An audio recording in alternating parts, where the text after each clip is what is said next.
ಸಾಲು ಸಾಲು ಅವಾಂತರವೇ ಸೃಷ್ಟಿಯಾಗಿದೆ. ನೀರಿಲ್ಲದ ಹೊತ್ತಲ್ಲಿ ಕಷ್ಟಪಟ್ಟು ಬೆಳೆದಂತಹ ಬೆಳೆಗಳು ನೆಲದ ಪಾಲಾಗಿರುವಂತದ್ದು. ಕೈಗೆ ಬಂದಂತಹ ತುತ್ತು ಬಾಯಿಗೆ ಬಂದಿಲ್ಲ.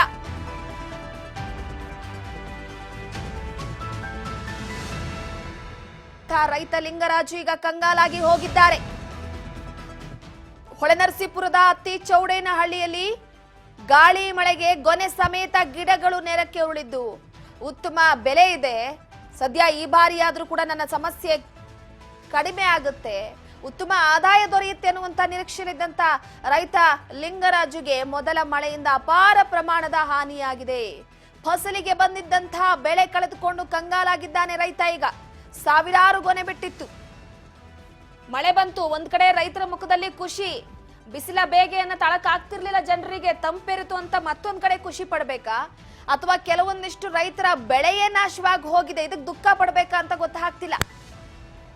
ಮೊದಲ ಮಳೆಗೆ ಸಾಲ್ ಅವಾಂತರ. ಬೆಂಗಳೂರಲ್ಲಂತೂ ರಸ್ತೆ ಗುಂಡಿಗಳು, ನೆಲಕ್ಕೆ ಮರಗಳು ಉರುಳಿವೆ.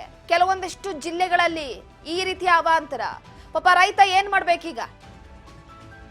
ಸಾಲು ಅವಾಂತರ ಸೃಷ್ಟಿಯಾಗಿದೆ. ಬಾಳೆ ಗಿಡ ಗೊನೆ ಸಮೇತ ನೆಲಕ್ಕೆ ಬಿದ್ದಿರುವಂತದ್ದು, ಮಣ್ಣು ಪಾಲಾಗಿ ಹೋಗಿದೆ.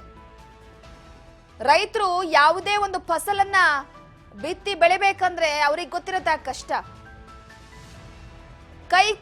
ಕೈಗೆ ಬಂದಂತ ತುತ್ತು ಬಾಯಿಗೆ ಬರ್ಲಿಲ್ಲ ಅಂತಾರಲ್ಲ, ಹಾಗಾಗಿದೆ ಪರಿಸ್ಥಿತಿ ಈಗ.